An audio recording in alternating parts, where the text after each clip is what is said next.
This podcast discusses themes of mental health, which some people may find emotive, such as suicide or other adult-themed content. The information contained in this podcast is for entertainment purposes only. All views expressed are solely those of individuals involved and do not represent the opinions of any entity whatsoever with which we have been, are now, or will be affiliated. The information is not meant to diagnose or treat any mental health condition. If you're experiencing mental health symptoms, we encourage you to contact a mental health service within your community. If you're experiencing a mental health emergency, please seek the relevant support and interventions by presenting to your local accident and emergency department or contacting the relevant emergency services. You're listening to the Men's Mental Health Podcast, The Man Hug.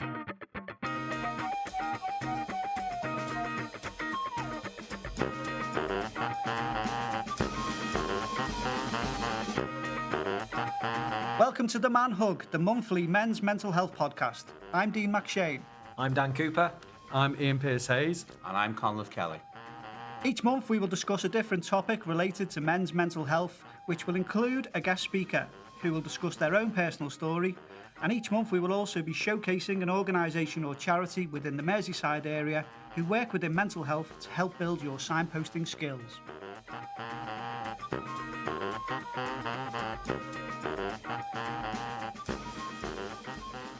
Hello, welcome to this month's Man Hug. Once again, we're joined by two more fantastic guests. This month, we're focusing on the theme of talking, in which we feel we have the two perfect guests to talk about this important theme. A little later on, we're going to be joined by the Merseyside and North West area lead for Andy's Man Club, Antony Valori, who will be telling us all about the amazing work that they do and how people can get involved in their local Andy's Man Club. Our first guest is someone we've wanted on the Man Hug for a long time, so we're absolutely thrilled to have Danny Sculthorpe with us here today. Danny, welcome to the Man Hug. Cheers, Dean. Yeah, looking forward to it. Oh, amazing. So, I'm sure we're going to discuss all kinds of things about yourself, but we'll start how we do with every guest and get you just to tell us a little bit about yourself. Okay, yeah. So I'm an ex-professional rugby league player. So I've got an older brother who's a bit more higher up than me. Our Paul, we had an older brother Lee who was 5 years older than me, but me and Paul never stopped fighting.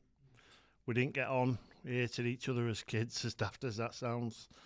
And my mum and dad said, right, I'm going to, rather than fighting in the house and breaking ornaments, you're going to go playing rugby. It means you can give someone a good hiding and get away with it. So we were both like happy days. So we went playing rugby league, me and Paul, 16 years of age. He's 2 years older. I was 14. He signed for Warrington. 2 years after, I signed for Leeds. And we both had the opportunity to captain England schoolboys, the first two brothers ever to be able to do that, which was amazing. And then just before I went to Leeds, my fifth to last game for a team called Waterhead, I dislocated my left kneecap, and the shock and trauma of that injury stopped my pancreas from producing insulin, and I became a type 1 insulin-dependent diabetic. And I'll have to inject insulin now 5 times a day for the rest of my life. Which was an hard start for me, just living with a family over in Leeds and just learning to control my diabetes and train hard during the pre-season. Very, very hard. I signed a 3-year deal, but after 12 months I got released. Couldn't control the amount of insulin I was taking, which meant I was taking more sugar. It just become an absolute nightmare, and then I ended up signing for Warrington Wolves. 3-year deal with them, and after 9 months I got released again, massively overweight, really unfit, and that's when I thought my career was over. So I ended up getting a job with my eldest brother in Ashton-under-Lyne in a sheet metal shop, making air conditioning units and ducting, and I was a labourer in that shop. So I got the opportunity to go back home living with my parents, but I was working very, very hard. I ended up controlling my blood sugars a lot better. I felt more comfortable probably living with my parents, and I did that. And I started shedding quite a bit of weight quite quickly. And then Rochdale Hornets, who were in the championship, came in for me and just said, do you fancy coming doing a 3-month pre-season with us and just see what happens? First thought in my head was, Rochdale Hornets, they're shit. But I thought, you know what?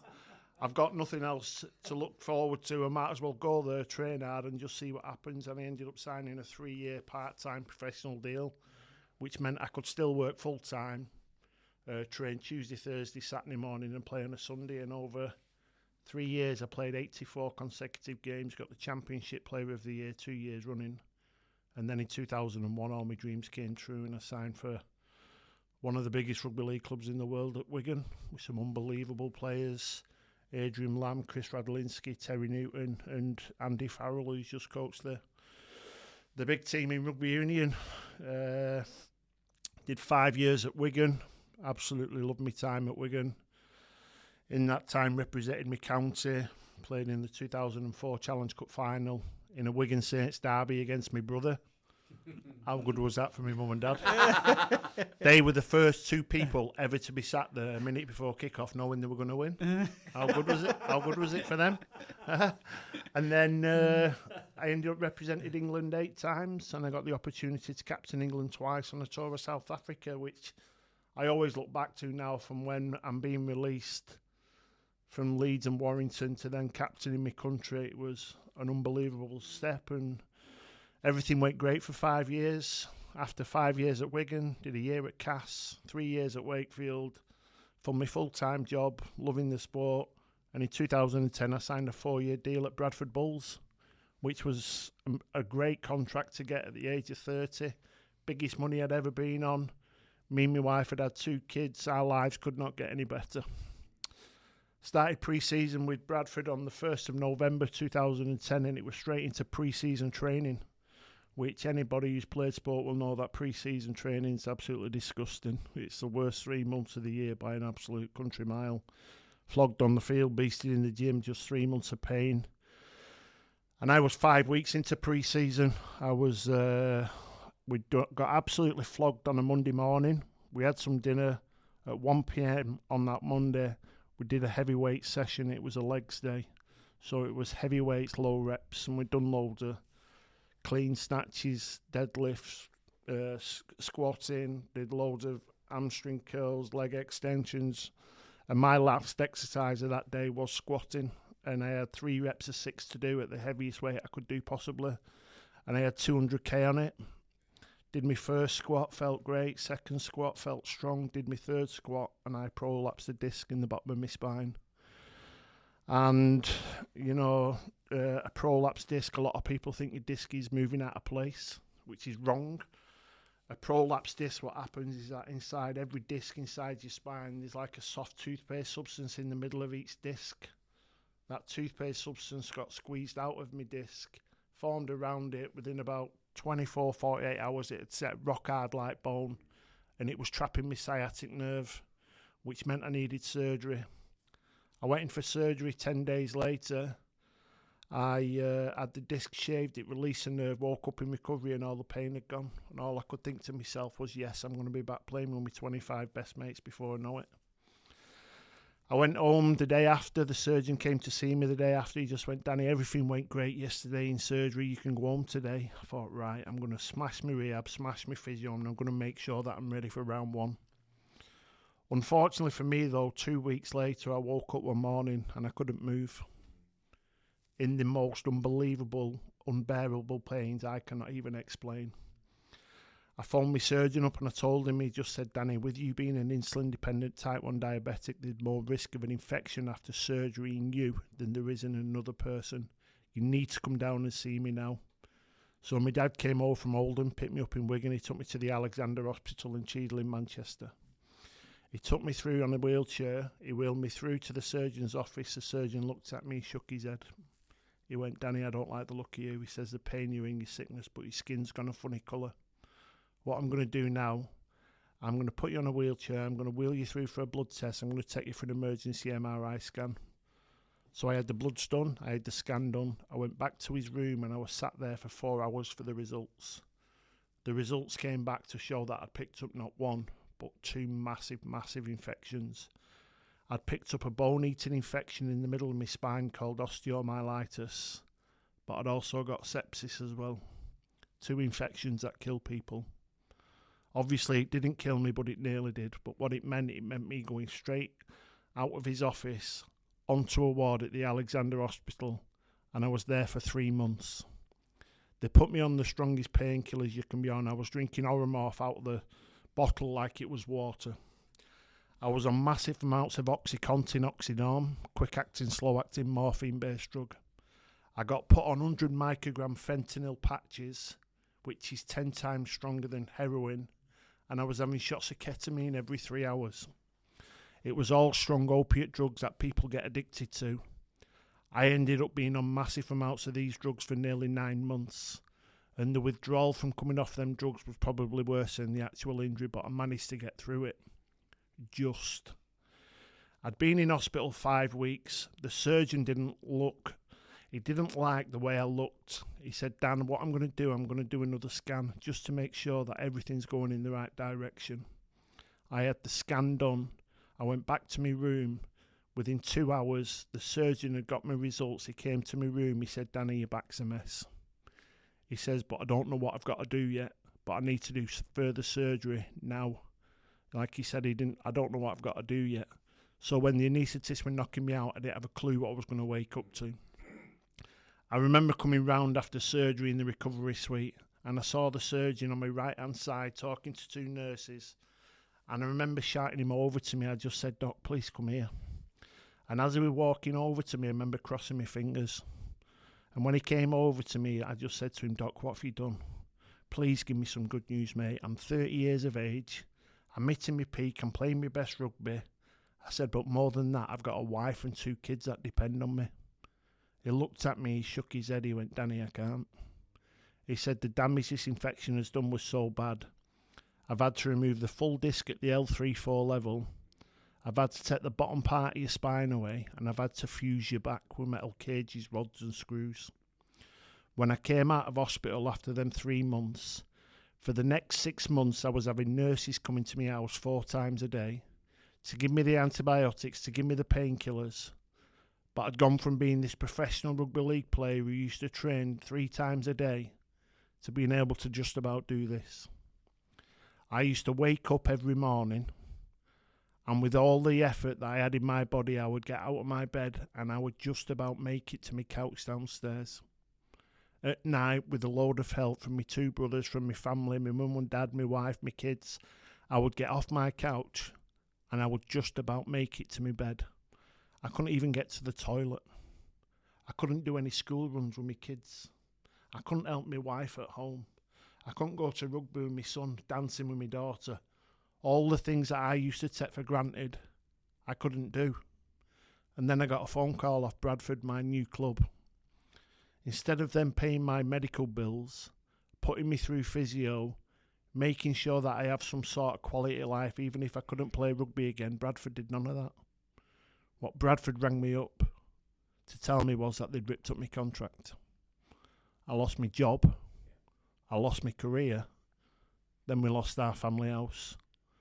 When I had 2 young kids and a wife that I couldn't support, and that's when I started suffering really, really bad with depression. I couldn't get the thought of suicide out of my mind.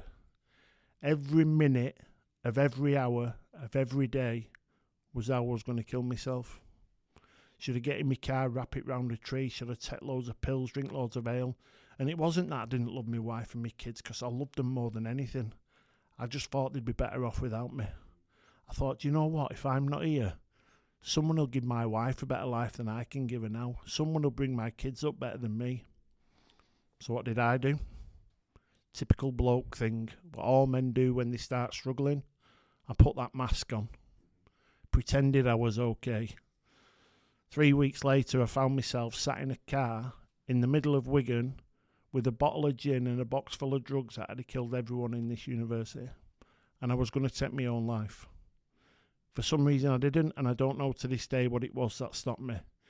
Because I was a total different person, a total different mindset, and if I try and go back there now, I have no idea what stopped me. But I remember going home. I got back on the couch. I carried on ignoring my wife and snapping at my kids all the time.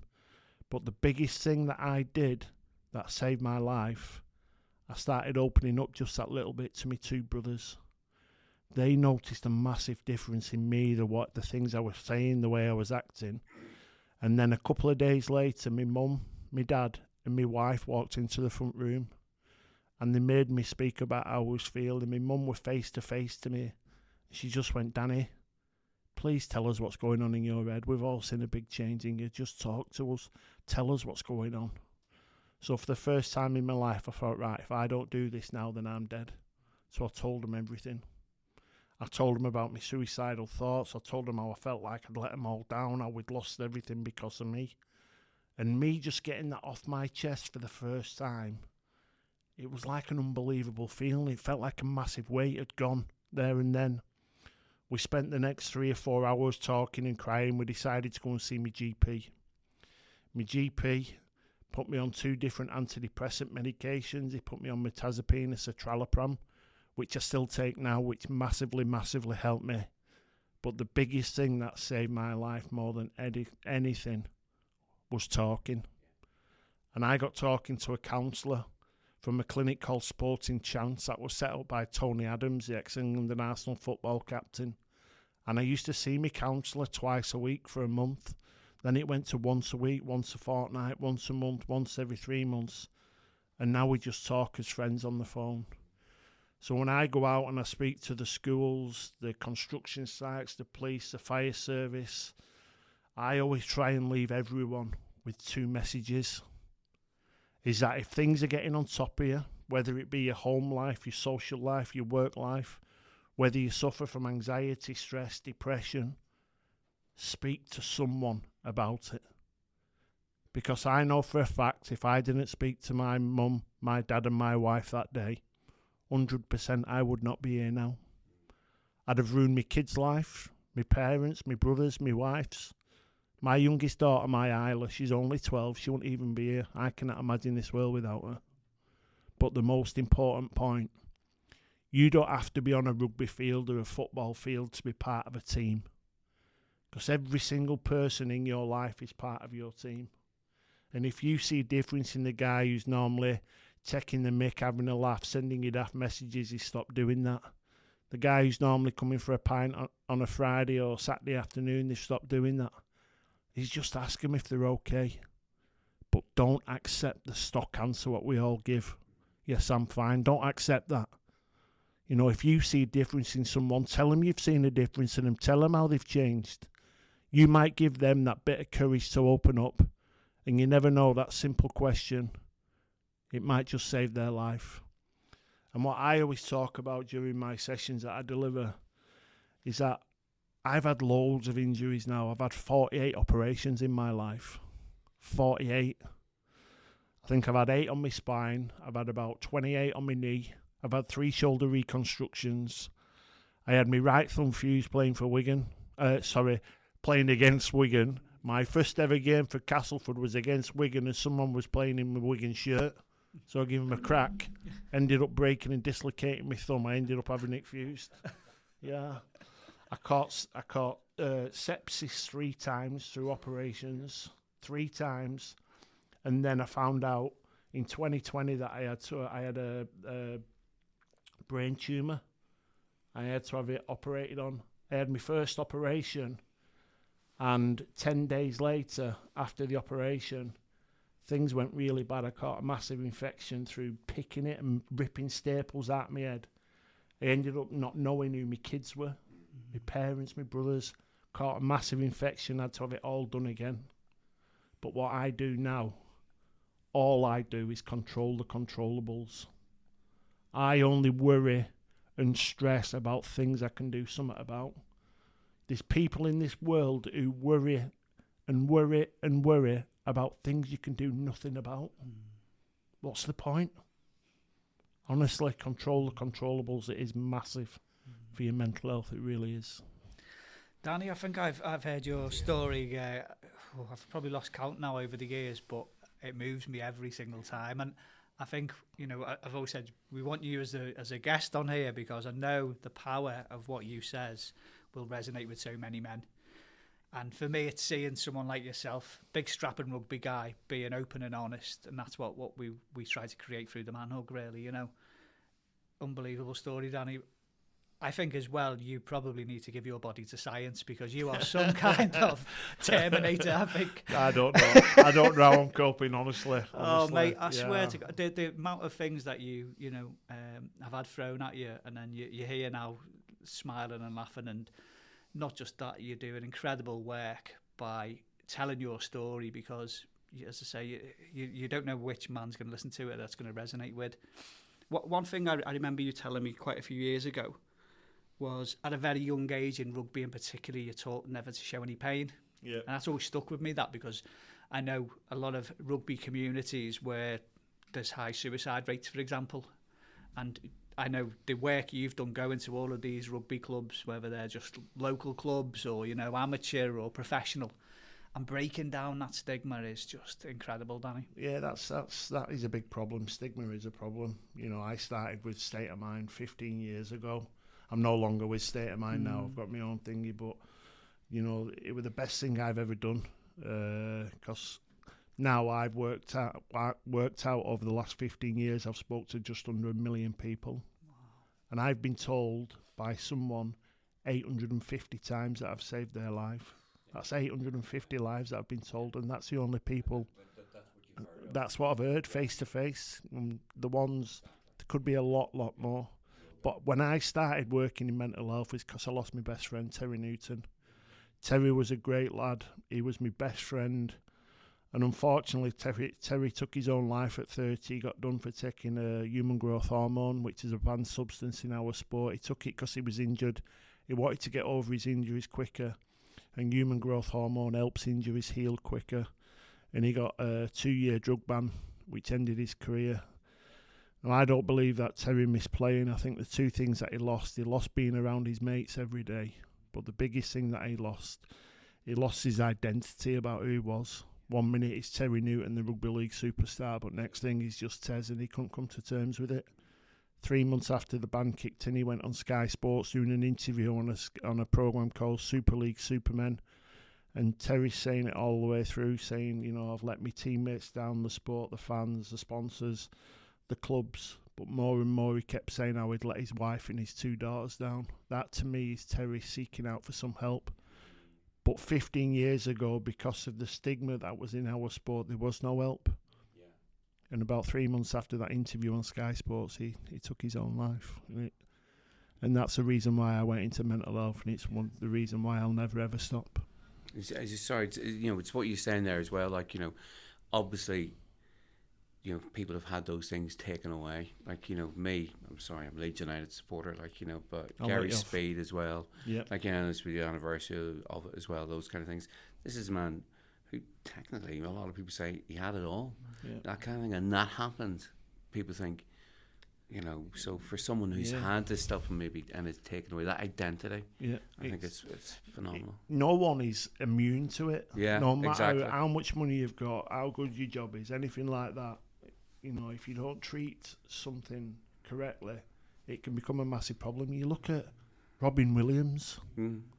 There's all singers in the world that have done it from different bands. They've taken their own life, and they've got enough money to live forever. But it's it's a main problem. And speaking's free, but you've got to be able to do it. It's not a weakness; it's a strength. It's a massive strength. But it's about doing the positive stuff, not drinking, not going on the drugs, not fighting with someone because you're feeling really down. It's about being able to go for some exercise, doing some gardening, taking stairs instead of the lift when you're out shopping. Anything that gets your heart rate above resting makes you feel good about yourself, and that's what I do every time I go out. I try and get the lads, especially because 14 men and 5 women every day take their own life in the UK. That's 19 men. And in the world, if you think about it, 800,000 people a year die by suicide. That means there's a suicide in the world every 40 seconds. So if you watch a rugby match, 80 minutes, during one game, 120 people will have died by suicide during that game.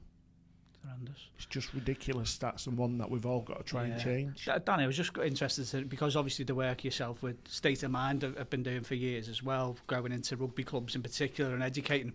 Now being the father of a son who plays for a rugby team, how much has it changed in the rugby community and clubs now where they are looking after their well-being and their mental health? Yeah, it's taught from being a younger age, because men now are realising that it's a strength, not a weakness, to be able to speak about how they're feeling, and that's most mental health issues and people who are struggling with their mental health starts before the age of 14, and that's the reason why I go into schools and I teach kids, because you've got to realise that speaking about it is a strength, not a weakness. See, this is why we got you on for the theme talking, because your own story there, and I remember a quote you once used where you said something like around the most manly thing I ever did was talking about my own mental health. And when we see you, we just think, somebody who smashed players and things. That term, manly for doing this, it really does shine a light on that. That's why it's so important. And we need to sort of like remove that barrier and break that stigma on. We just need to talk, don't we? If we're ever going to reduce these suicides and men are going to get help at the right early intervention, and they need to talk. Absolutely. Stigma's a killer, isn't it? Oh, massively. What's the advice where now where you're going and talking to men? Where is it where you're telling them to go and talk, and who should they be approaching? There's a lot of help out there. Most businesses have everything regarding their what do you call it? It's a 3-letter thing. Oh, like employment assistance program. Yeah, EAP. Yeah. They have them. They have mental health first aiders. But they have friends. You've always got a mate at work you can speak to. Yeah. And what people have got to realise is that when they are struggling, they're never on their own. If you think about the stats now, nearly 1 in 3 people in the UK struggle with their mental health. So if I'm in a room and I'm speaking to 60 people, that means 20 could be struggling. But I could guarantee every single one of them 20 will think it's just them. Yeah. And that is far from the truth. Do you think the culture's changed then? You're saying with your son, and I'm just thinking. So I'm from Warrington originally, and I think that it's resonant for me because my mates watch the rugby and stuff as well, and part of that, as you said, it's a cultural thing. But certainly, I'm older than yourself in terms of looking at that. Do you see in your son now? Do you see that culture change? Because I know mental health's not good for young people after COVID and stuff like that. But have you seen any changes in terms of that? I was interested in what you were saying about we all put on a mask, don't we? And I think particularly for sports people, you mentioned like Robin Williams. There's almost expectations, so there's an even bigger mask, I think, for those people in the public spotlight. I think for everyone has a mask, but I think it's probably much more difficult for if you're in the spotlight because you've got fans, people, shouting you on and stuff as well. Yeah. Have you seen any change? Oh, it's definitely changed. 100%, it's changed. My son will cry at anything. He'll watch DIY, SOS. He'll cry at that, and he's not. It doesn't bother him. He's 6'4". He's 16 years of age. He's hard as nails, but crying doesn't bother him. It's not a sign of weakness. No, that's not, Phil Vivers, who I work with, he said when he was 14, he was being brought up by his dad in Australia. He said his dad brought him to one side. He says, "Listen, Phil," he says, "when you're the man of the house, you've got your housewife and kids," he says, "you've got to be the rock for them. You can't show emotions. You can't cry. You can't show weakness." He says 99% of what his dad taught him was spot on. The 1% that he got wrong was that. Because being able to speak about your problems and whether it gets you upset or not is a massive strength. It's not a weakness. Massive, massive strength. It's great advice.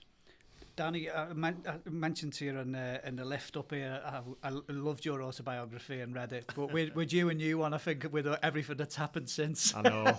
Mate, and I told you, didn't I? I said loads of people have told me that I need to be writing another one. Yeah. Because a lot of things that I've been through since writing my book about 6 years ago has been unbelievable. Yeah. So, and I this think one will be better. especially with your brain tumour story, I think again that could help so many people. Yeah. You know, Conor was saying before about patients who you've looked after in the past, and, And, when people go through it, they think they're the only person Well, in the this is world it, again. and- You know, Yeah. And the thing is, with that patient in particular, like, you know, that was 1995. I remember his name. I remember his wife's name. The thing says, and I sometimes do think, you know, it's like, I know it's completely different, but it's like whenever we have Pete Price on, you know, talking about his sexuality and things like this and what he went through back in the day. He said, if only we had people, the support then, you know, we did. So what the support, hopefully what you've had compared to what this patient had back in 95 is different. And you're also being part of that. Make sure you're being part of that stepping stone to make it even better. Yeah. You know, and it's like, you know, because, you know, autobiographies like Chris Kirkland from Liverpool, like, you know, he's done it at I think a really good time. Right time. I think you and Ian Knott as well, like, you know, the pair of you together write something, you know, it's just, Yeah. Naughty a lot. I know, it's such a babe. Maybe compare, like, you know, who took the most painkillers. Whenever you're rhyming off, I'm thinking, oh my god. He's an Oldham lad, so I grew up with Naughty. We were best friends with our Paul, and then when he signed for Warrington, he ended up moving over to Runcorn, so he's still there now. Yeah, well, I'm looking at you thinking, I definitely saw you in Dreamers one time, like, you know, You will enough. defo. The loads of women around me. No. So Danny, you mentioned before your own Danny Sculthorpe services now. So you're going to businesses and doing mental health sessions. Yeah, all over the country. Well, I've just been invited to go abroad. I think it's Denmark.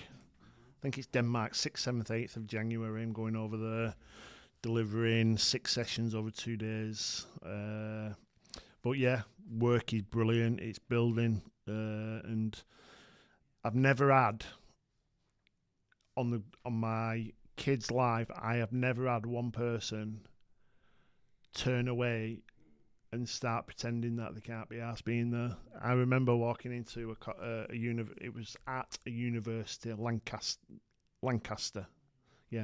University, and we're doing a talk for a business at Lancaster Uni, and this guy said, oh, mental health talk. He says, oh, you can't tell me anything. He says, I worked on the things in the middle of the sea, you know, nothing bothers me, you know. And I said, well, just sit there and just do whatever you want. I said, but don't be upsetting anyone else. And he came over to me after the end, he shook my hand, he went, that's the best thing I've ever seen. And that's what people... And I'm not a doctor, I'm not a psychiatrist. I've been through some really, really, really tough times, and that's what makes my work. You know what I mean? No. So if anyone's listening, Danny, and they want you to come and talk to them, what's the best way? How do they get in touch? Yeah, get in contact with me on, I'm on Facebook, I'm on all the other stuff. Every part of social media I'm on. Yeah. Also, email dsculthorpe@hotmail.co.uk, and I'll definitely come and speak to whoever. And any other plans? I know you're currently got a cast on your leg at the moment, so it's probably stopping your dancing career. Well, this was crazy. So, like I said, I've not played rugby for 15 years because of injuries and stuff. Yeah. And then I got asked to play a game of touch 3 weeks ago. Alan Langer was playing for us and some other Aussies that came over. So I thought, I'll go in and do 10 minutes. Started off as prop, but 2 minutes before kick-off, they told us it was full tackle against the under-35s, against the Warrington team. And I ended up stepping off my left foot and my foot exploded and broke in 6 places. Well, that's just me. But it is what it is. Yeah. Can't do anything about it. Don't worry about it. Oh, God. Well, quite a couple of years ago, I organised a walking football match for charity. And I said, Danny, do you fancy coming and playing on my team? He said, I can't play football. I said, come on. He was the best player on the pitch. Scored an absolute loved that as well. I loved that. Yeah, it was class. He scored the goal of the tournament. I was going, you said you couldn't play. Must have been a fluke, but I loved it. It was good, wasn't it? Yeah. Danny, I say I can't thank you enough for being on. Your story, I'm sure it's definitely moved Ian and Conliffe. I've heard it so many times, it still moves me. But if anyone's listening out there, take Danny's advice and talk. That's the main thing, isn't it, Danny? Really Absolutely. And as you say, that you've got a team out there in your friends and your colleagues and everyone else, so please do reach out. Good luck with everything, Danny. We'll keep in touch. Hopefully you'll become an ambassador of the man hug, because I can't think of anyone better, to be honest. Amazing. But yeah, good luck with everything you're doing, Danny. Thank you. Cheers, mate. Right, Thank you. Cheers. You're listening to the Men's Mental Health Podcast, The Man Hug.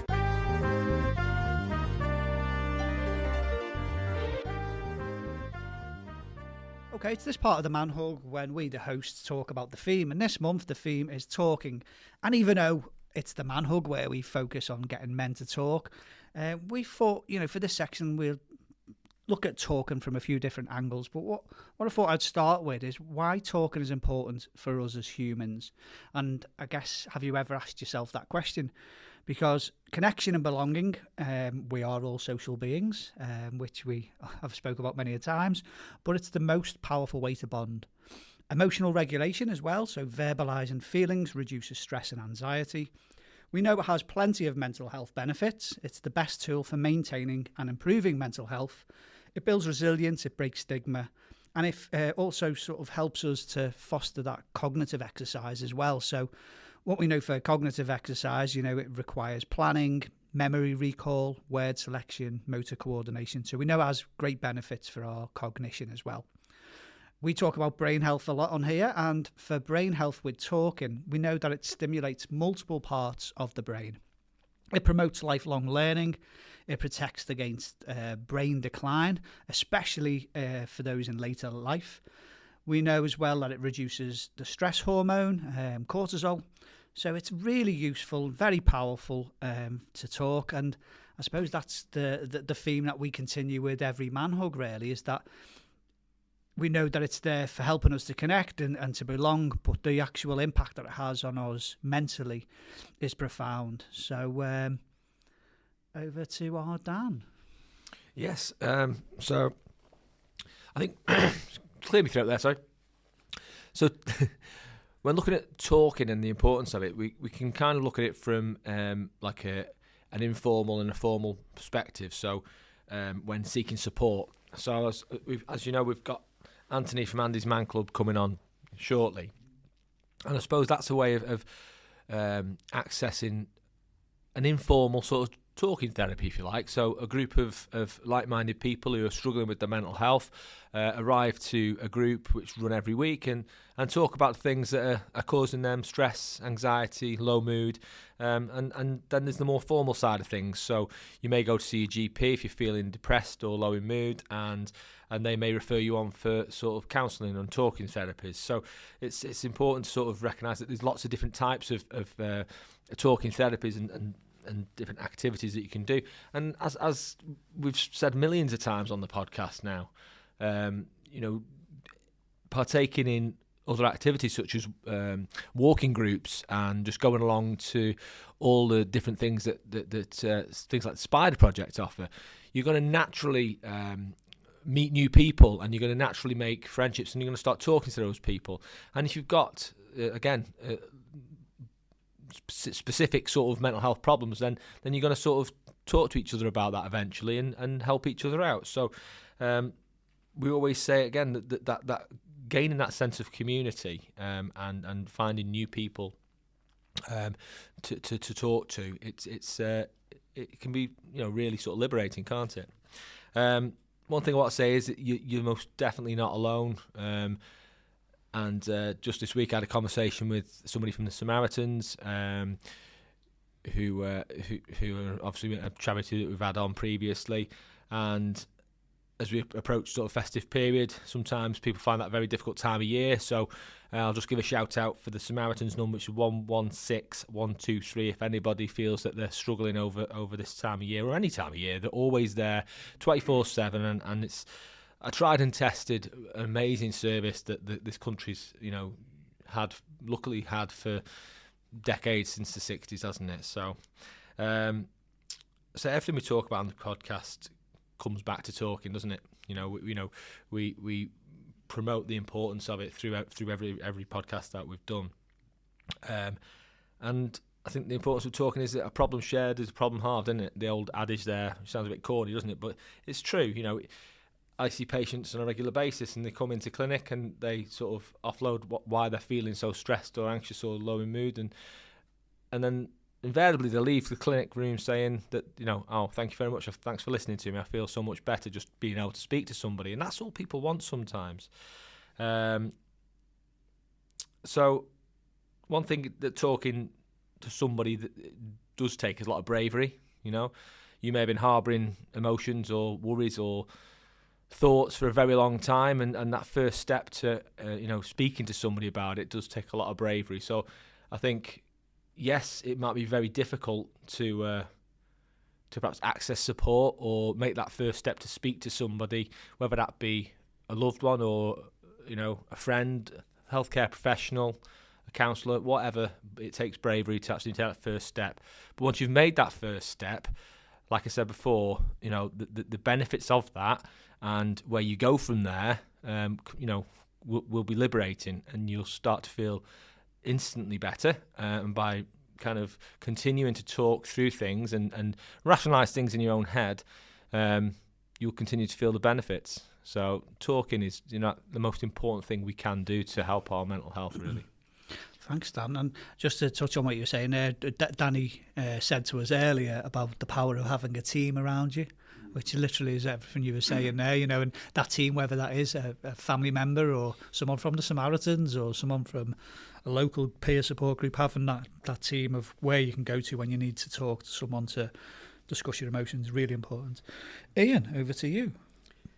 I mean, it's humbling at times to be this side of the mic and to be in this room. But I remember from the very first podcast that we did with Jake, and just how, I guess, electrifying and powerful that people shared, you know, sharing their story is. And, I think from what we've heard from Danny, and I think I found that really powerful, what he's had to say, and moving. Certainly moved me to tears listening to him and his story. It's just really, really powerful. And I guess, you know, what Dean said there about we are social beings. I heard that Danny Kruger, who's a Tory MP who's joined Reform, and he was interviewed in The Guardian just a week or so ago, and he said, we're pack animals. And I was thinking, no, we're not.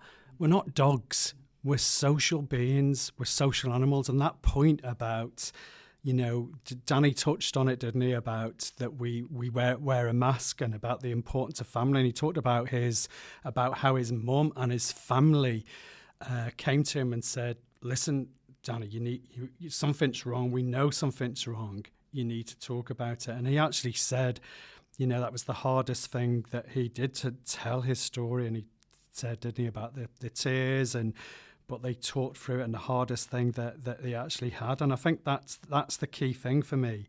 We are social beings. We're hardwired. We've evolved in terms of being able, you know, our tongue, you know, being able to talk. We don't do it, and we don't do it enough. And I guess that's that whole pressure that's put on people. But when we do, it has, and that's what the podcast is about, it has that power really to affect and to change. And I think for me that's, you know, part of the podcast is also what we talk about, normalising a conversation, getting people, you know, hopefully there will be a time when it is normal to talk. And often, I don't like to use the word that people are brave and courageous coming to talk, but I do think there's evidence, and I think we've certainly heard that today, but it's about, hopefully it becomes normal just to talk and to share. But it's also about having someone there, whether it's in your family, you know, another person that's got your back will listen to you. How are things? You've not been your usual self.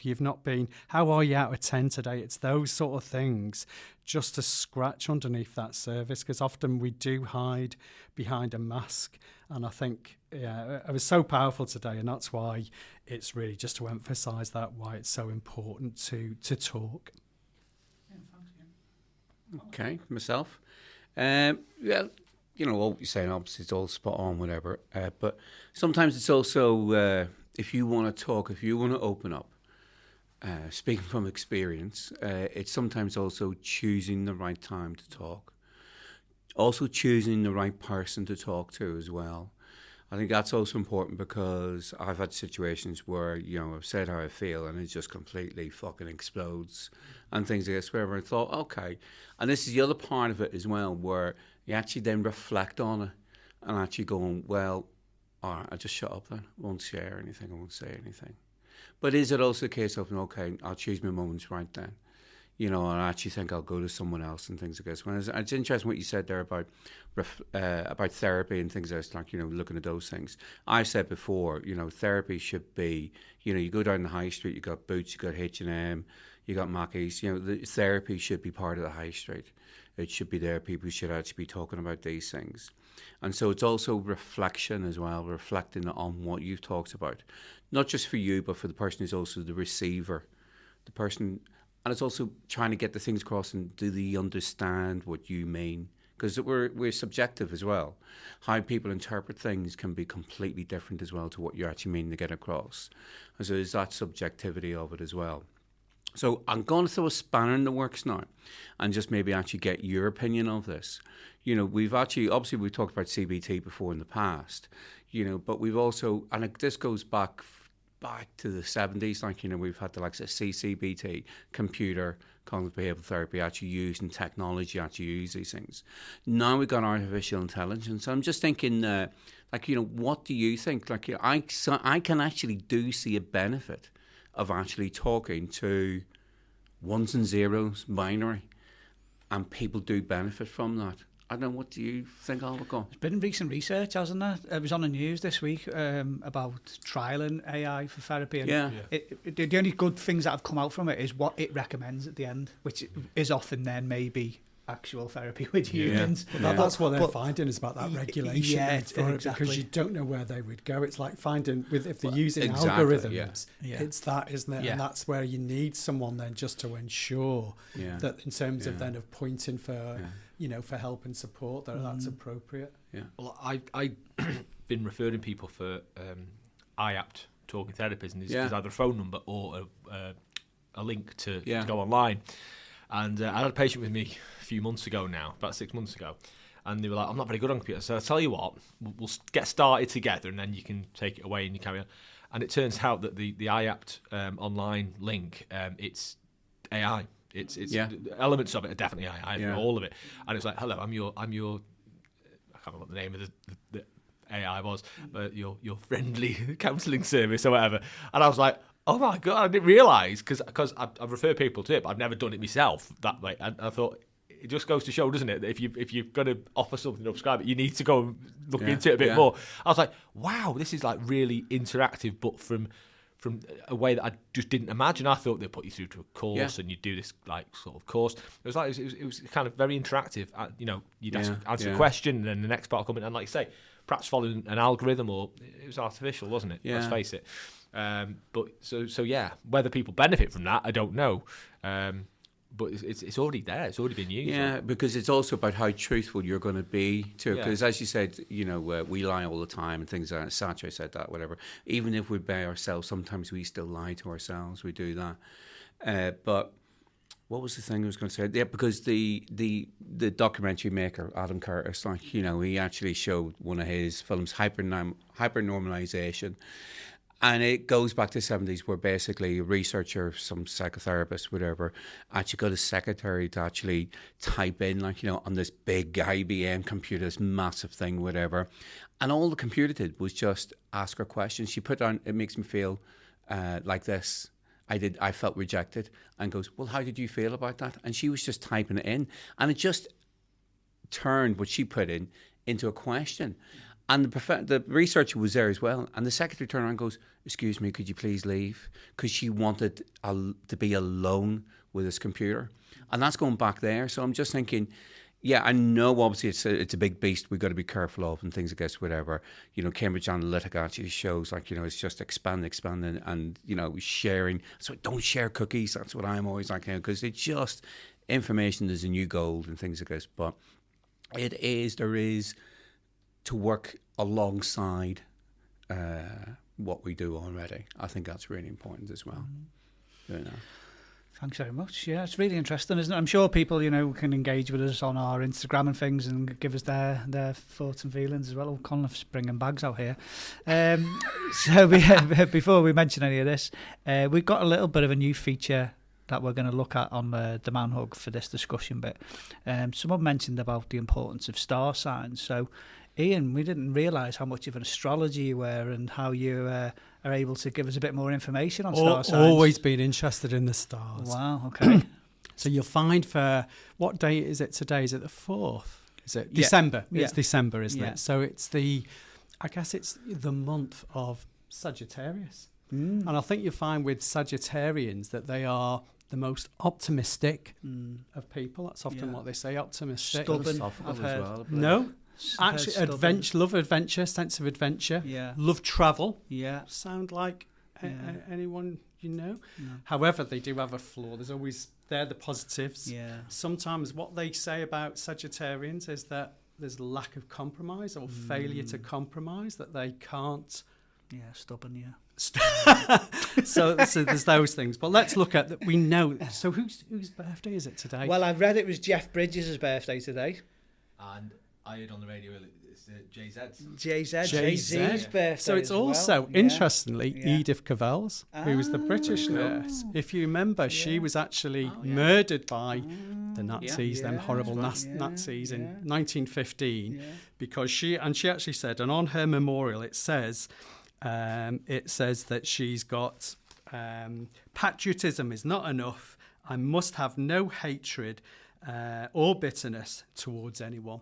And she was actually she was in Belgium, it was occupied by the Nazis, and she actually helped 200 Allied prisoners escape.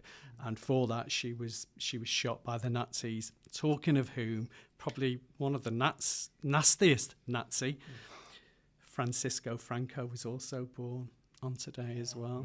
Came in a coup in 36, lasted How till many his people death in in Liverpool went over there to 1975. fight? Yeah, quite a few. Anyone else's birthday? It's Conleth Kelly's birthday! Happy birthday, Conleth Kelly. Don't know what you're on about. Happy birthday, dear Conleth. Happy birthday to you. And just for those, because obviously we're on the radio or whatever platform that you listen to the podcast, he's actually looking very bemused. Arms are very defensively. His arms. Like a Sagittarius. Yeah, you could say that. Yeah, it's just Oh, now there's some symbols coming up from his fingers, and I'm not sure what that means. Happy birthday! Thank you for being a great friend for me, particularly this year. It's been really appreciated. Happy birthday, mate! Anyway, more importantly, we're coming up to the most important day of the year, as you know. Best day of the year. Winter. No, St. Columba's Day is 4th of May. It's the winter solstices, So as Fergal Sharkey would say, here comes the summer, whatever. So just as a little winter solstices present, do that for you all. They're all the same. Open it up. Open it up. They're all the exact same. It's not an aubergine like the other year. No. That's I've got it. the aubergine Whatever. on the tree. They're all. That's it. Look at that. Well, so what are they? It is a cloud. Best friends forever. BFF. BFF. Good enough. Lovely. So after this, we're all going down to the mall. So for everyone listening, don't worry, we're not going to be doing regular star signs. That was just our little ploy to let Conleth know that he's been sneaky and didn't want us to know it was his birthday today. So we're just going to take a short break to get some birthday cake out for him and embarrass him a little bit more. And then after this break, we've got Antony Valori coming in from Andy's Man Club. You're listening to the Men's Mental Health Podcast, The Man Hug.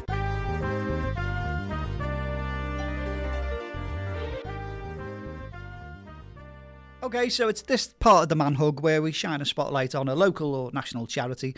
And this month we are joined by the North West and Merseyside area lead of Andy's Man Club, Antony Valori. So welcome, Antony.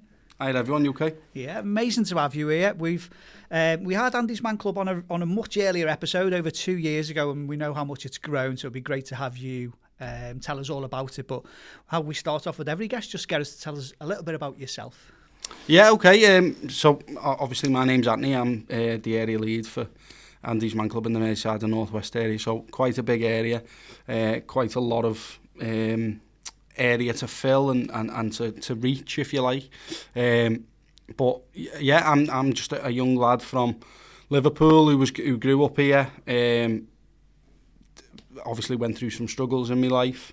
And then I found Andy's Man Club, which saved my life. I can go into that a little bit later on, but yeah, without it, I don't think I'd be sat here now talking to you.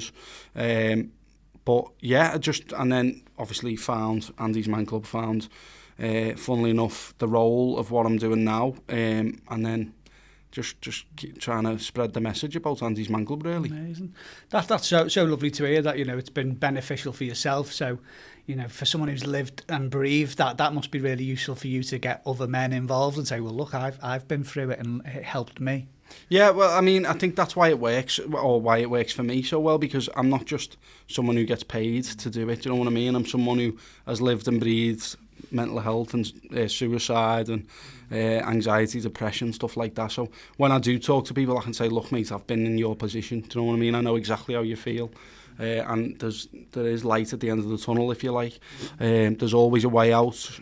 You don't have to take your own life and stuff like that. And I think they feel a bit more comfortable with that, do you know what I mean? With someone who's been through similar things. Yeah, definitely. I've seen it in the NHS. When I was community mental health nurse, we started this role called a recovery mentor. So it was, again, getting people who had been sort of under our service. We'd got well, discharged them back to the GP, and then they came back as an employer for anyone who we were maybe just taken on at that point to say, oh, actually, I know at the moment you must be really worried and think your world's crumbling, but this is Joe, for example, and he was in your shoes. And we found it really powerful because they were able to go, well, actually, this person's been through the same as what I'm going through, and there is hope. So I think, you know, your role is amazing in the same way, really. Yeah, like I say, I think that's why it works. And when I do presentations and things like that, I can talk from experience, and people can really get behind the story, if you like. And I'm not trying to make it like a sob story, but people can realise what it's actually like instead of just someone reading off a script or whatever. Do you know what I mean? Yeah.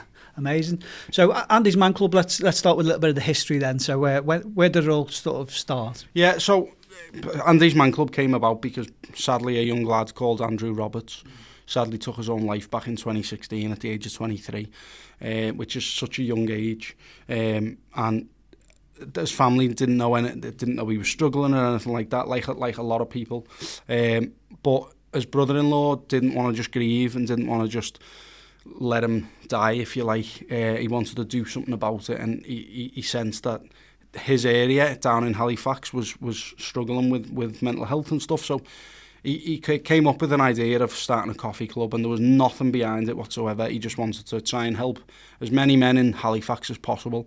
So he set up a coffee club, and on the first night 9 men attended. And then the second week, 15 men attended, and that's when he was like, right, hang on a minute, there's something I need to do here. We need to do a little bit more. So he approached his mother-in-law at a wedding, Elaine, Andy's mum, and said, look, can we take this a bit further? Can we make this into something a bit bigger?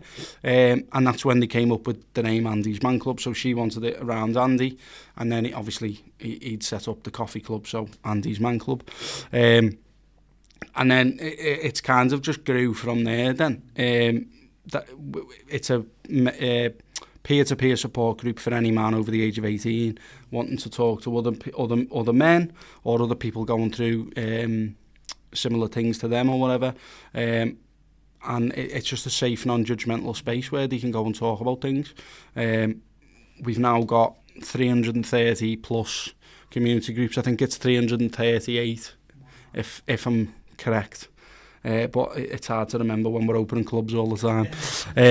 But yeah, so we've got, like say, 330 plus community groups in England, Scotland and Wales. We currently have 6,700 men attending every week, and there's two ways to look at it really, because 135 people are affected every year by suicide, and that's not just the people who take their own lives, that's family and friends and stuff like that. So there's two ways to look at it. One, you're saving 6,700 lives, essentially, because they're all coming and getting support and they're getting stuff off the chest. But you're also saving all the families and friends, because they're getting their dad, brother, partner, husband, cousin, whatever, back on a Monday night, and they're not taking their own lives and they're not harming themselves. So in our eyes, that's got to be a win. But there'll never be a point where we stop until there's no stigma anymore, or we're not needed. But we will always try and open more groups in every area of the country if we can, and try and help as many men as possible. Wow. So in terms of what a group looks like, if I was to go for the first time, what can I expect? Yeah, so first of all, we're open every single Monday. So we open every Monday apart from bank holidays, so we're not open on bank holidays.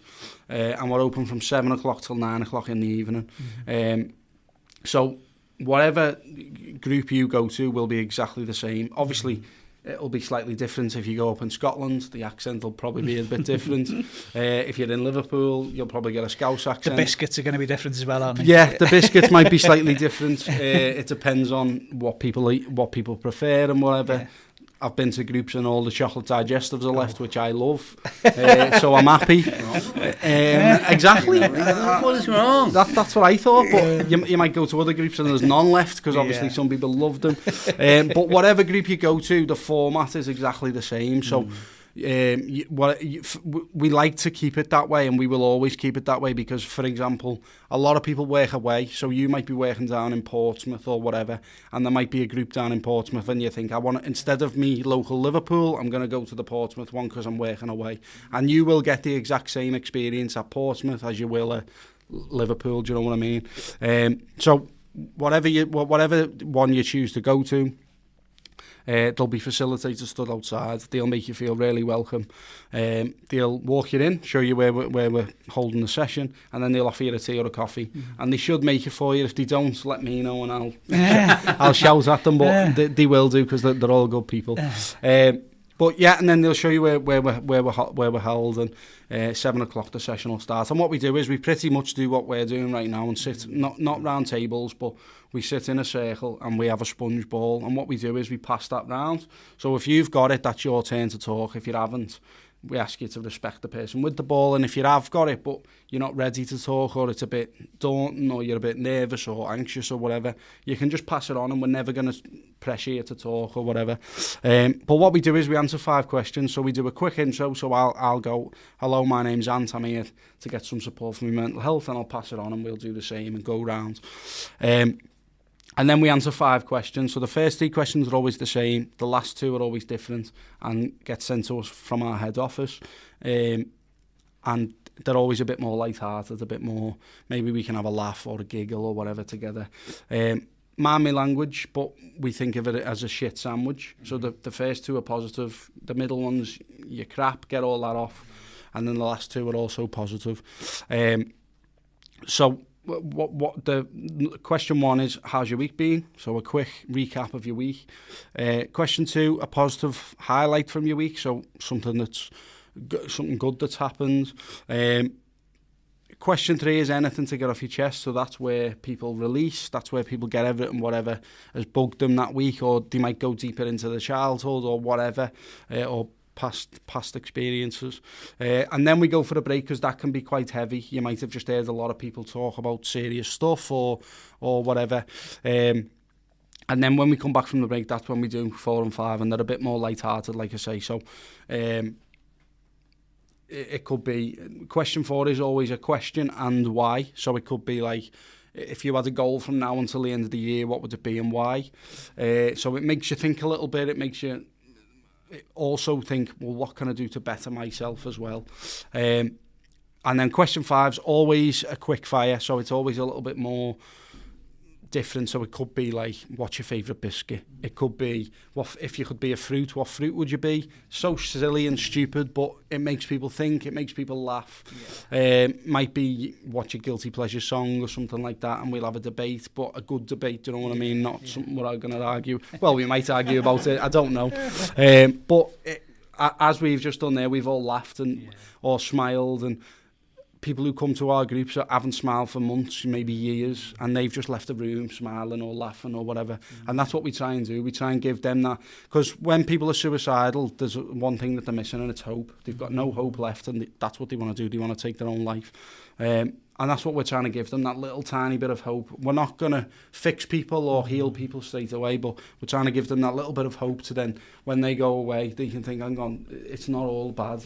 There is way out of this and stuff like that, and that's what we're trying to do. Amazing. I just love the whole idea of it. It doesn't sound like it's like, some kind of scary psychology, really. It's just like, as you say, coming along with some fellas and just talking openly, really, isn't it? And there's a bit of lightheartedness in there as well, and yeah, it's perfect. In terms of you said that you have facilitators at the door, and that's great, because one thing we always ask charities and organisations, for anyone who's listening to the Man Hug, sometimes these getting to any groups can just seem like a million miles away for a lot of people. It can seem really scary, really sort of anxiety provoking. So what kind of things can you do in terms of steps for making it a bit easier for someone to come to any of the groups? Yeah, I mean, we always say it's the hardest step, going and accessing support or help for your mental health, and I can say it is the hardest step. For example, I'll let you into a little bit about me.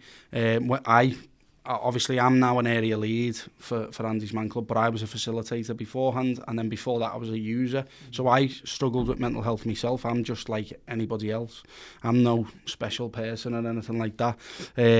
And I needed Andy's Man Club, and what happened with me was I found Andy's Man Club on Facebook. I seen a post and it said Andy's Man Club Liverpool open tonight, and I thought, I wonder what that is. And then, like any man, I ignored it and just scrolled past, like we do, because I don't need any help.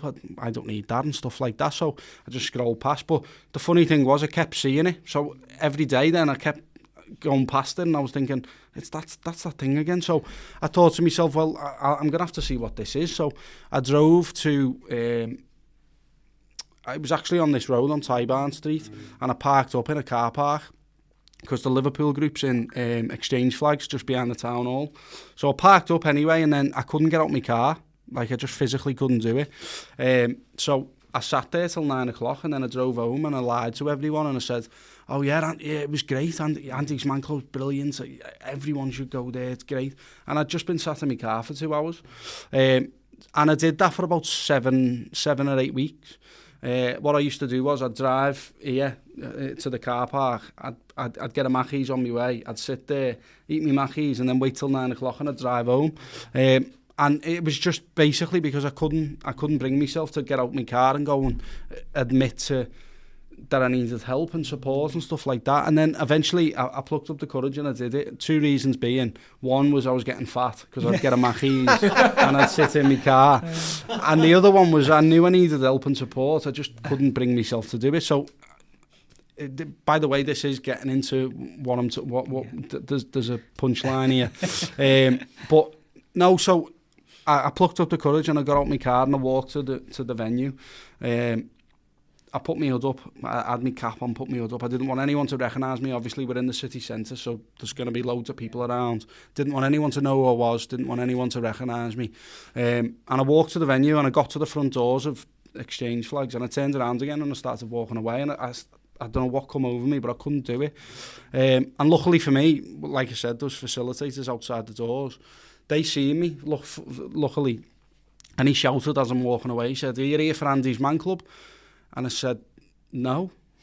And he was like, well, what are you doing here then? And I was trying to think on the spot of an excuse of why I was stood in the middle of the city centre on a Monday evening with my hood up on my own. And I couldn't think of anything because I was thinking, I'm just going to sound like a weirdo otherwise. So I turned around and I said, yeah, sorry, mate, I'm here for Andy's Man Club. And he said, it's okay. And he started walking towards me. And he put his arm around me and he walked me in. And he said, and as he's walking me in, he's telling me about the club and stuff like that. And he said, look, we're all here to support you, mate. Don't worry about it. And this sounds a little bit silly, but that meant so much to me because it meant someone cared and it meant someone cared about what I had to say. Do you know what I mean?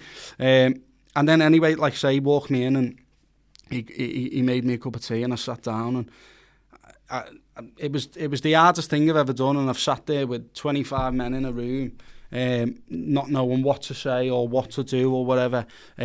But I walked out of that venue that night feeling like I never felt before in my life, and it was so powerful. And then I kept going every week then, and a facilitator approached me again a couple of weeks later, and he asked me to become a facilitator.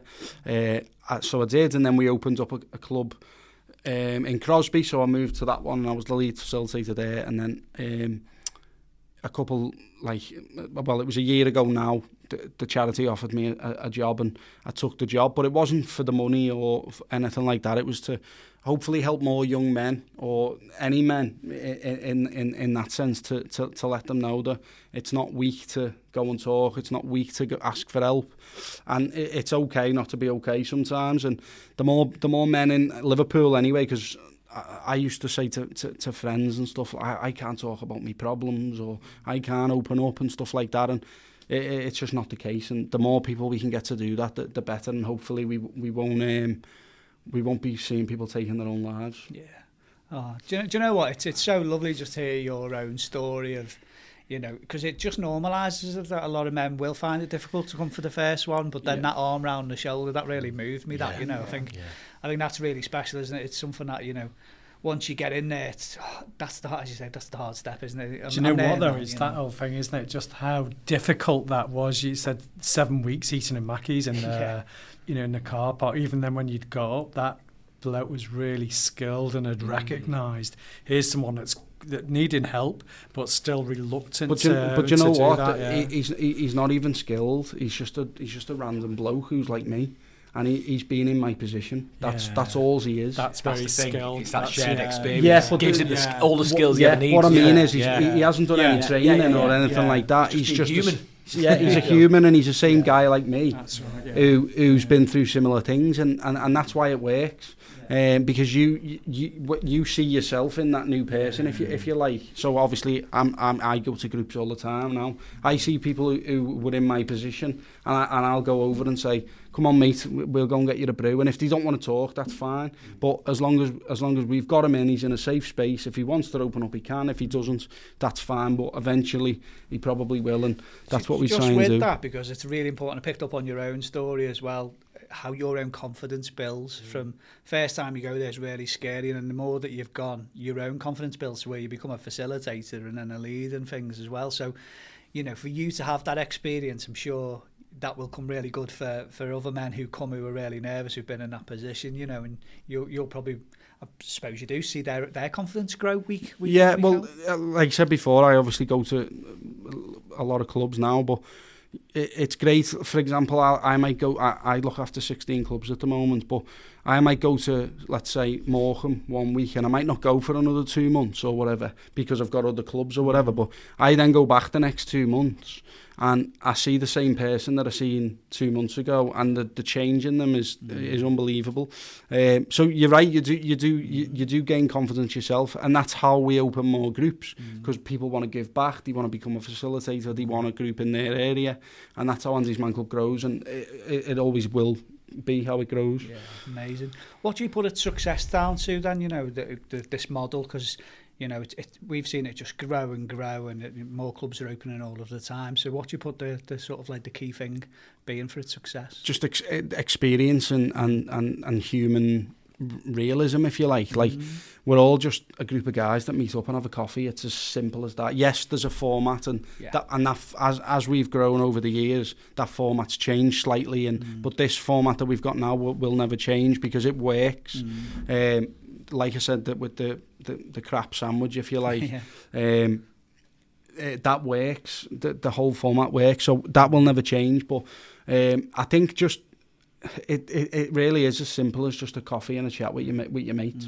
And as soon as, obviously, I was a stranger to everyone when I first went, but I've now got brothers in all parts of the North West, because I've been to so many Andy's Man Clubs now. Obviously, if you just go to one, you will then be part of that family and that community and that band of brothers, if you like. And I mean, that is literally what it is. Yeah, one thing I wanted to add as well, and we touched on this the first time we spoke about Andy's Man Club, and we've met the guys who created it.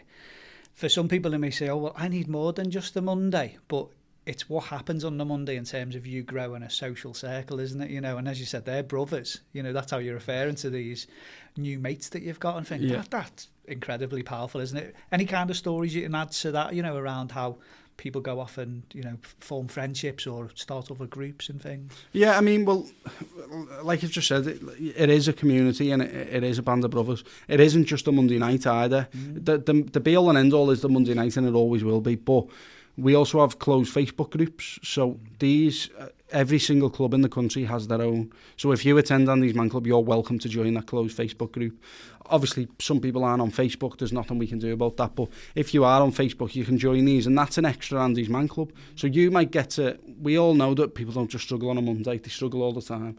But you might get to a Friday and might not be able to wait till the next Monday. And you might just want to vent it out in this group. And that's what that's for. You might want to see if someone wants to go for a coffee or a walk. And again, you can do that in here. But there's loads of other stories about people who just like myself. But every area lead that we have was a facilitator and a user first. Most of our staff attended Andy's Man Club and now work for the charity. But a lot of facilitators don't want any more than just a Monday night, and that's fine. You can just be a facilitator and that's it. I was lucky enough to get a job, but I never planned this. It kind of just fell into my arms, if you like, but I knew it was destined at the time. But yeah, it's just, there's I could sit here all day and tell you each story of each area lead and stuff like that. It's just how we grow. It's amazing.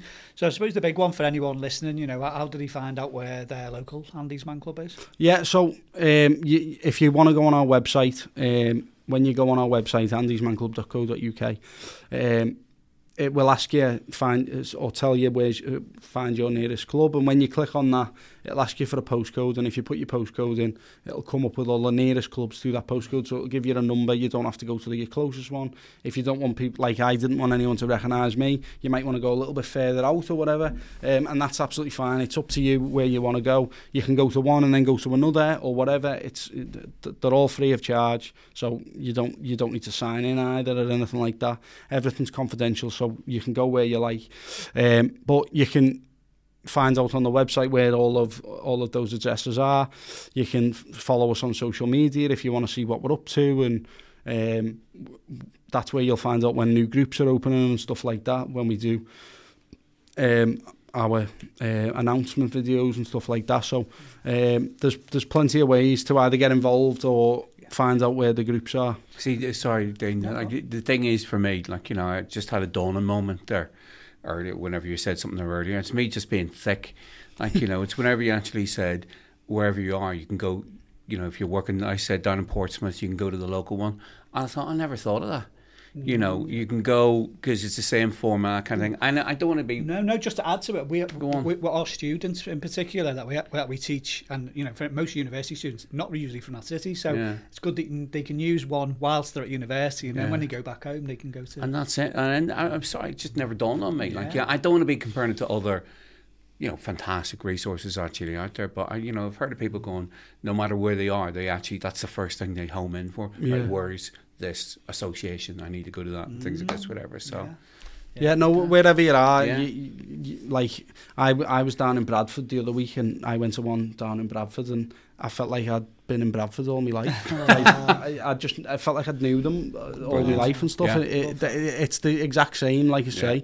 But even if you're a bit anxious to go to a face-to-face, we've got online ones as well. So if you don't want to leave your house, or you're a bit anxious to leave your house, there's a lot of people like that. Or you might look after a loved one or something like that, and you can't get away for 2 hours or whatever, because 2 hours is a long time for some people.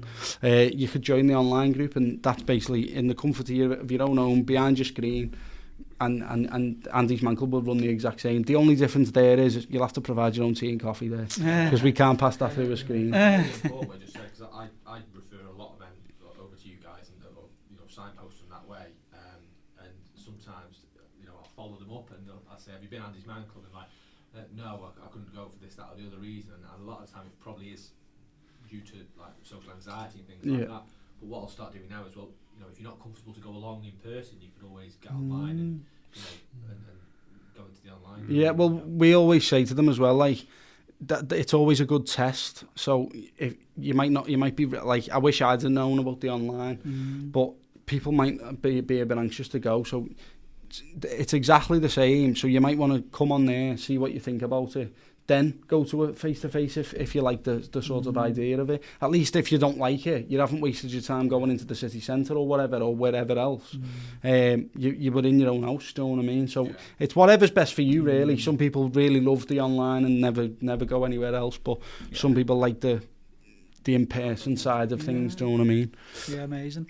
You mentioned the website, but Andy's Man Club's got amazing social media presence as well, hasn't it? You know, so people can follow you on all of the social media platforms as well. Yeah, I mean, we try our best on social media. It's a great way to spread awareness, and we do get out there on in the field, if you like, as much as we can. It's the only way we're gonna. We need everyone in the UK to know about Andy's Man Club. Unfortunately, not that many, but not everyone knows about us. So the more people that we can share it to and stuff like that, the better, because then we can try and help as many men as possible. But yeah, so we're on Instagram, Facebook. Each club has their own Facebook page as well. So if you live in, I don't know, Doncaster, for example, you can follow your local Andy's Man Club in Doncaster. Obviously Liverpool, you can follow Andy's Man Club Liverpool, and they will put stuff on their pages and stuff as well. So it's whatever's best for you, really. Because you see, the other thing as well you said about getting information out there, and I know I'm being very sexist, what I'm going to say here, but obviously we had that discussion there earlier, how you beat us at that award ceremony, like, you know, but quite rightly so, because you're on Emmerdale soap opera, Andy's Man Club, and the story was brilliant, what it actually did out there. I believe it actually had a big impact. People were referring to it, a lot of people were talking about it. Sex thing is, like, you know, this sounds terrible, is it a lot of women who watch Emmerdale, and it's like, oh, maybe my husband or my son or my whatever. So that's what I'm just saying. It's just, as we've seen before, everybody's got a man in their life in some shape or form, and it's them knowing about it as well and saying, you should go to this. Yeah, you know. Well, first of all, sorry about that. I can't reach you from here. Well done. No, it's a really interesting story, that and that goes back onto awareness as well. Yeah. The Emmerdale story. So basically, we, like I say, we try and spread the word as much as possible, and we get invited to awareness stalls and festivals and things like that all the time, and we got invited to this awareness event, and we went there with our gazebo looking all professional and all that, and handing leaflets out and stuff, and a guy approached the stall, and he came over asking questions, and we gave him some stuff to him, and he left, and we never thought anything else of it. We just thought he was another regular guy. And then he went home, and he must have had a row with his partner or whatever, and felt a little bit low about himself, and then attended an Andy's Man Club. We've only found this out afterwards, but then he asked for a meeting with us, and we found out he was the producer for Emmerdale, and he wanted to do a story around us, and it was the same guy that came to the stall, and because of us giving him a wristband and him remembering the wristband, and I normally wear two because when I'm out or out and about in town or wherever I am, if I see someone who looks a little bit down or whatever, I'll go over and I won't even speak to them, I'll just give them a wristband. But because we gave this guy a wristband, he then wanted us on Emmerdale, and because of us being on Emmerdale, I can't remember how many weeks we were on it for, or whether it was just a week or not, but because I don't watch it personally, but I know it was around the character Paddy. And because of that, we got like our biggest intake of attendees coming through the doors. So we're very thankful to Emmerdale, because obviously without their support and stuff like that, we wouldn't have got that. But it just shows how important wearing a wristband or giving one away is, because another interesting story around that is, I can't go into too much detail because of confidentiality reasons, but down in Sheffield the other week, we had a guy who wanted to take his own life, and he was on a bridge. And there was one of our facilitators was in work and spotted this guy. Didn't know him or anything like that, and he climbed up the bridge or whatever to try and get to this guy, and he just waved at him, and the guy seen the wristband on his hand, and he managed to get him down, and then this guy attended Andy's man club after that. So essentially he saved his life by waving his hand and seeing the wristband, but it just shows how important that is, and it's why I don't wear it for fashion reasons. It's not fashionable, do you know what I mean? But if I can save a life by giving it away, then I'll do that, do you know what I mean? Amazing. And I've seen quite a few posters on trains and in train stations and other places as well, all over the country. It's amazing. Yeah, absolutely. Honestly, we just can't thank you guys for what you do enough, really. You know, everything that we've come together over 2.5 years ago to do the Man Hug, didn't we? And, you know, the main reason is to get men talking. Today's theme is about talking. We've had the amazing Danny Sculthorpe telling his story, and all he said that the most important thing that he did was talk. The most manly thing he did, and this is from a 6-foot-odd rugby player, was talk to his family, and he mentions about the importance of always having a squad and a team, and whether that is, you know, going to Andy's Man Club and being around friends or family and just having people in your life. That's really important.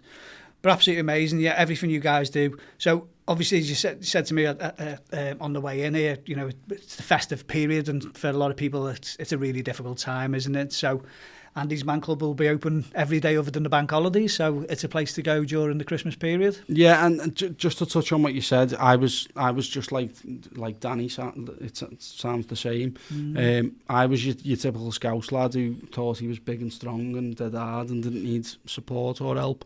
And it doesn't work like that, unfortunately. We can all suffer with mental health and stuff like that, so it's like, I agree with Danny, it's so important to go and talk about things. But yeah, so over the Christmas period, we're not open all of the time, but the Christmas period can be a very tough time for some people. It can be lonely, or you might have just lost someone or whatever. So now more than ever, please seek help or go and talk to someone. I'm not even saying just come to us. Go and talk to a family member, a friend, anyone. But we will be open from on the 22nd of December, and then we will be back open on the 5th of January. But what's important is a lot of groups that, for people who already attend, we do walks and talks over Christmas. So it's because we're not open, we'll go for a walk, and we won't necessarily do the format, but we'll go and have a walk and have a chat with everyone. And it gets people out as well over the Christmas period and stuff. But yeah, so there are opening times over Christmas. Amazing. That's really useful. I'm sure, you know, for a lot of men, it's nice to know that it's an option for them, isn't it, during that time. One thing which we sadly ask every charity and organisation, because you know, you don't run just on love alone. You know, there is cost to this. So if anyone's listening, how can they get involved in the big thing of fundraising for Andy's Man Club? Yeah, so, well, there's a couple of ways here, and I'm going to shoot myself in the foot here a little bit. But so we're donation and fundraiser led, all. We're not government led, and we never will be. Luke doesn't want to be. That's his choice, our CEO. So, like I say, we're donation and fundraiser led. So there's loads of ways you can donate, whatever you like, if people are in that position to do so. You can do fundraisers for us. A lot of people like running marathons or half marathons or walking up mountains. Don't ask me why, that you're mental. I've done it myself, so I know exactly what it's like. But we actually have a thing going on. So it started at the start of this year, and we've took it into next year now as well. So, like I said earlier in the podcast, Luke loves himself a little bit, and he loves his fitness and his sport and stuff like that, and he thinks he's good at everything. To be fair to him, he is. Do you know what I mean? I'll give him that. But he came up with this idea because he was fed up of people saying like, "Oh, I can't do that," or "That's impossible," or "That's not for me," or whatever. So he came up with this hashtag Mission Possible. And he wanted people to try and find what their possible was. So, for example, his possible was 5 Ironmans in a year, which, if anyone doesn't know on the podcast what an Ironman is, it's a run, a cycle and a swim, and they're quite long. They're horrendous. Yeah, they're not fun or easy. Let me tell you that. But 5 of them in a year is even worse, if you ask me, and you're a psychopath if you do that. But he done 5 this year, and hats off to him for doing that. Incredible. But obviously that's that's not what you need to do. Do you know what I mean? Like, for example, I'm doing a charity boxing fight. Don't ask me why. I'm mental as well. You've got such a nice nose. Well, I might not after I'm this. looking side profile here. But no, so that's me taking myself out my comfort zone. I've never been like a fighter or come from a fighting background or anything like that. I'm a lover, not a fighter, as they say. So that's really taking me out my comfort zone. So that's why I'm doing it. But and all I've been thinking through training and stuff like that is, well, how hard is it to walk through a door on a Monday night, get through it, you know what I mean? And that's what got me through, kind of thing. But you don't have to do sport or fitness or anything in this. You might never have baked a cake, I don't know. Or, for example, one of our facilitators done a charity like comedian night and became a comedian for the night. So it can be anything, and that was his mission possible. And anyone can get involved in this. You don't have to be a part of Andy's Man Club. If you want to do something that's out in your comfort zone or whatever, you can just hashtag Mission Possible. Let us know and we can send you t-shirts and stuff out and stuff like that. But that's another way of even not...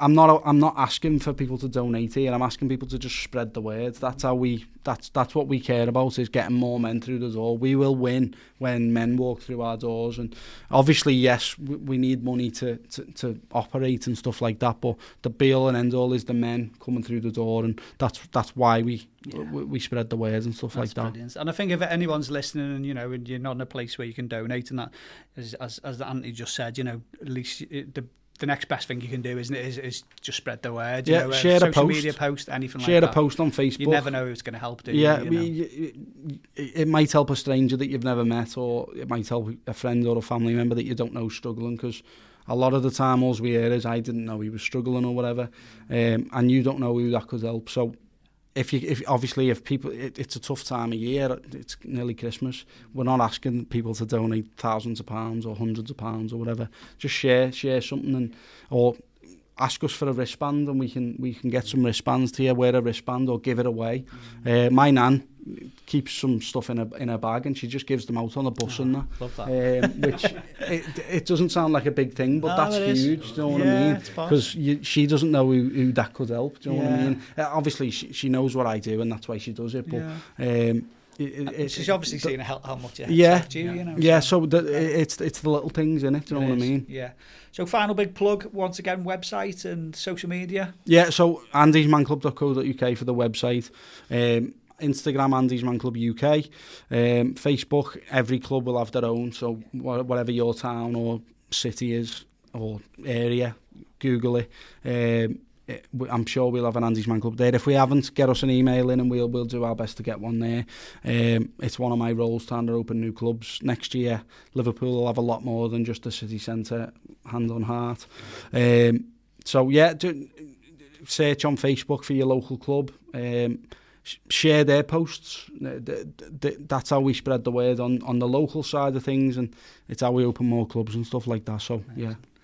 Thank you so much. It's great to hear how much amazing work you guys are doing, and obviously we're big supporters and we'll continue to do everything we can to support you. But thanks very much for sharing your story as well, Andy. It's been really special to have you here. No, thank you for having me. I appreciate it. Amazing, thank you. If you or anybody else you know is struggling with their mental health, visit hubofhope.co.uk or download the app today and find local and national mental health support. Thanks for listening to The Man Hug. Please make sure that you come and follow us on Instagram. It's @The Man Hug. You can also do a search for us on TikTok and YouTube.